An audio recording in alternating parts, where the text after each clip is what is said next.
পার্কের বেঞ্চে বসে মটর সেদ্ধ আর মুড়ি খাচ্ছিলাম। মটরগুলো শুকিয়ে গিয়েছিল অনেকক্ষণ। কখন চণ্ডীদা এসে পাশে বসেছে খেয়াল করিনি। গোড়াচাঁদ, তুই চোখ মুখে রেখে অবস্থা করেছিস বলতো?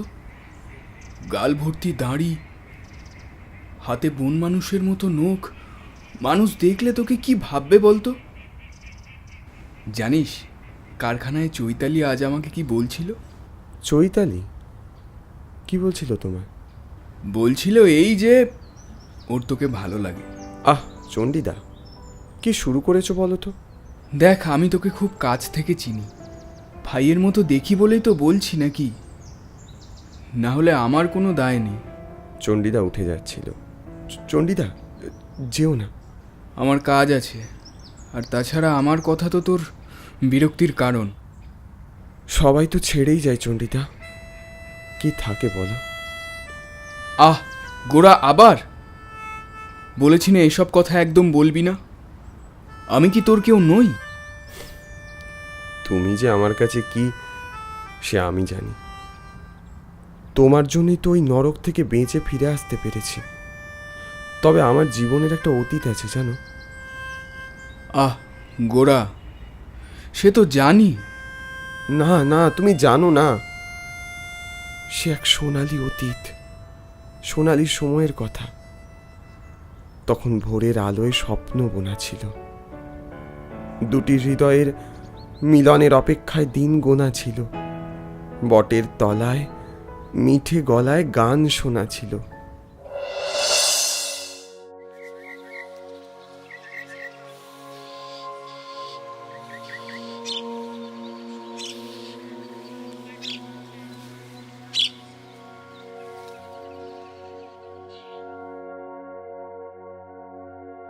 সকাল বেলার আলোয় বাজে বিদায় ব্যথার ভৈরবী, আনবাসী তোর আয় কবি। সকাল বেলার আলোয় বাজে বিদায় ব্যথার ভৈরবী। কি রে, চুপ করে বসে রইলি যে? বিনি, সব সময় এমন মন খারাপ করা গান কেন গাস বলতো? তাতে কি হয়েছে? আমার ভালো লাগে তাই তোকে শোনাই। না শোনাবি না। সারাক্ষণ এরকম ব্যথা ভরা গান শুনতে আমার মোটেও ভালো লাগে না। মনে হয় তুই আমায় ছেড়ে চলে গিয়েছিস। কি জানি সারাটা জীবন এভাবে তোর কাঁধে মাথা রেখে কাটাতে পারবো কিনা। ফের ফের যদি ও কথা বলিস, আমি কিন্তু এবার চলেই যাব। উফ, তোর যেন কথায় কথায় রাগের পাহাড়। আমি যদি চলে যাই তুই কি আর বিয়ে করবি না? খালি খালি আর কি। দাঁড়া দাঁড়া, তোর হচ্ছে। শুরু থেকেই কোথায় যেন বিদায় ব্যথার ভৈরবী বাজছিল। ওটারই ইঙ্গিত হয়তো ছিল বিনির গানে। একটা গোটা সমাজ, দুটো পরিবার, পাড়া প্রতিবেশী, আত্মীয় স্বজনেরা সবাই যেন উঠে পড়ে লেগেছিল আমাদের দুজনকে আলাদা করবে বলে। কোন আক্কেলে তুমি ওই মেয়ের সাথে সম্পর্কে জড়িয়েছ? ওই নিচু জাতের মেয়েকে আমি কিছুতেই ঘরে তুলতে দেব না গোরা। মনে রেখো, এ বাড়ির একটা সম্মান আছে। পাড়ায় তো ঢিঢি পড়ে গেছে, এ বাড়ির মান পুরো ধুলোয় মিশিয়ে দিলে। তোমার ছেলেকে বলে দাও সুলোচনা, বাবার আদেশ অমান্য করে যদি ওই মেয়ের সাথেও যোগাযোগ রাখে, তবে ভবিষ্যতে ওর সাথে এ বাড়ির আর কোনো সম্পর্ক থাকবে না। মুখ নিচু করে ঘর থেকে বেরিয়ে এসেছিলাম সেদিন। পরে খবর পেয়েছিলাম বিনির বাড়িতেও আমাদের সম্পর্কের কোনো ঠাঁই হয়নি। 2-3 দিনের মধ্যে বড় লোকের বাড়িতে বিনির বিয়ে ঠিক হয়ে গেল। আমার চোখের সামনে আমার স্বপ্নের খেলাঘরটাকে টুকরো টুকরো হয়ে যাওয়ার দিনে, সেই ভয়ঙ্কর কাল বেলার সামনে দাঁড়িয়ে আমি নিজেকে ধরে রাখতে পারিনি সেদিন।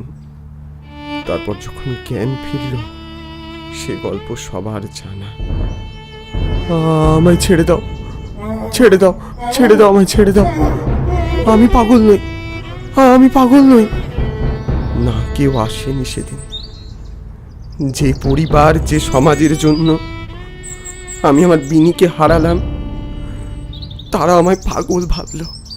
তাছাড়া ওটা তো একটা নরক ছিল।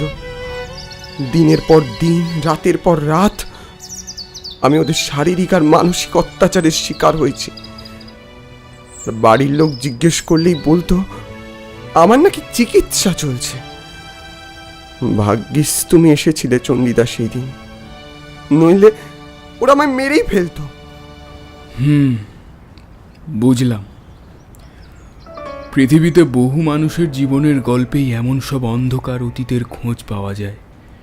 আসলে কি বলতো, মানুষ পরিস্থিতির শিকার।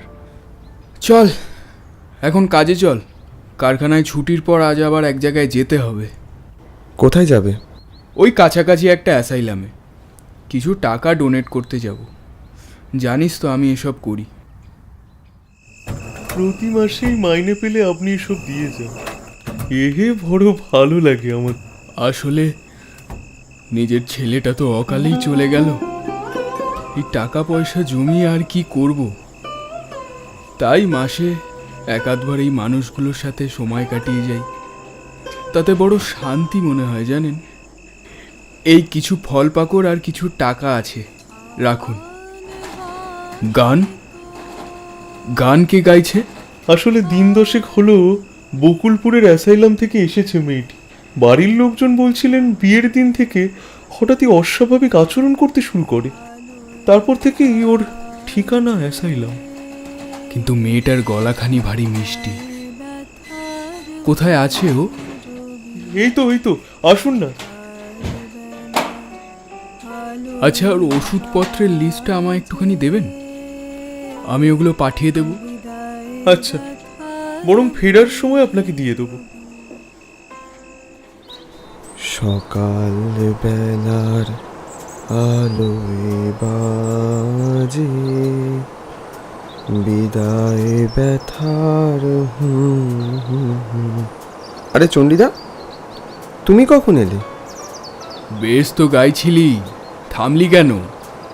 জানিস গোরা, গতকাল অ্যাসাইলামে একটি মেয়েকে দেখলাম। অপূর্ব গানের গলা। বকুলপুরের অ্যাসাইলাম থেকে এসেছে শুনলাম। বকুলপুর? এ বাবা, একদম ভুলে গেছি, একটা ফোন করার আছে। চণ্ডীদা পকেট থেকে ফোনটা বের করে কোন একটা নাম্বারে ডায়াল করলো। হ্যালো চরণবাবু, আমি মোহনের হাত দিয়ে ওষুধগুলো পাঠিয়ে দিয়েছি। হ্যাঁ, আপনি একটু দেখে নেবেন। হ্যাঁ, বিনোদিনীর। ভারী মিষ্টি গলা মেয়েটি। হ্যাঁ, কোনো প্রয়োজন হলে অবশ্যই জানাবেন। রাখি তাহলে। হ্যাঁ। চণ্ডীদা, ফোনে তুমি কি নাম বললে ওটা? ও, অ্যাসাইলামে যে মেয়েটি গান গাইছিল তার কথা বলছিস? মেয়েটির নাম তো বিনোদিনী রায়। নামটা শুনে বুকের ভিতরটা কেমন দুমড়ে মুচড়ে এক হয়ে গেল। আমার বিনি অ্যাসাইলামে? না, এ হতে পারে না। আমি নিজের চোখে ওর বিয়ের সামিয়ানা দেখে এসেছি। কি বলছিস তুই? আমি তো কিছুই বুঝতে পারছি না। তবে শুনেছি মেয়েটি নাকি বিয়ের দিন থেকেই অসুস্থ হয়ে পড়ে। আমার কেন মনে হচ্ছে এই বিনোদিনী আমার বিনি। আমাকে একবার ওর কাছে নিয়ে যাবে চণ্ডীদা? কেন নিয়ে যাব না? নিশ্চয়ই নিয়ে যাব। আমি তোর মনের অবস্থা বুঝতে পারছি। একটু ধৈর্য ধর, কাল ভোরে আমরা যাব। রাতের অন্ধকার কাটতেই এক নতুন ভোরের আলোয় শহরকে স্পর্শ করল। মনের মধ্যে হাজারো অনিশ্চয়তার দোলাচল। এই বিনোদিনী কি আমার বিনি? চণ্ডীদার সাথে আমিও সেই অ্যাসাইলাম চত্বরে প্রবেশ করলাম। তখন গোটা অ্যাসাইলাম জুড়ে অচেনা মানুষের ভিড়, লোকজনের ছোটাছুটি, হাহাকার, খটকা লাগলো। চণ্ডীদা শশব ব্যস্ত হয়ে কর্মরত চরণবাবুকে বললেন, কি হয়েছে, এত ভিড় কেন? চরণবাবু মাথা নিচু করে বললেন, আর বলবেন না, একটা বড় দুর্ঘটনা ঘটে গেছে। কাল যে মেয়েটিকে আপনি গান গাইতে দেখলেন, যার জন্য আপনি ওষুধের ব্যবস্থা করলেন, হ্যাঁ, কি হয়েছে ওর? কাল রাতেই হঠাৎ ভয়ঙ্কর রকমের শ্বাসকষ্ট শুরু হয় মেয়েটির। কি জানি কেন এমন করছিল। তারপর আর কি, ডাক্তার ডাকার আগেই সব শেষ। ডাক্তারবাবু এসে বললেন কার্ডিয়াক অ্যারেস্ট। মেয়েটি আগের দিন রাত্রেই বলছিল ওকে বিয়ের সাজে সাজিয়ে দিতে। কেন বলছিল জানি না। উন্মাদের মতো ছুটে গেলাম ওই ঘরে। ততক্ষণে আমার বিনিকে সাদা চন্দনে সাজিয়ে দিয়েছে ওরা। মনে পড়ল কালকের দিনই আমাদের শেষ দেখার দিন ছিল। এগিয়ে গেলাম, বিনির আলতা পরা পা দুটো জড়িয়ে ধরলাম নিচে। আমার সমস্ত চেতনা, সমস্ত শরীর জুড়ে তখন বিদায় ব্যথার ভৈরবী বাজছে।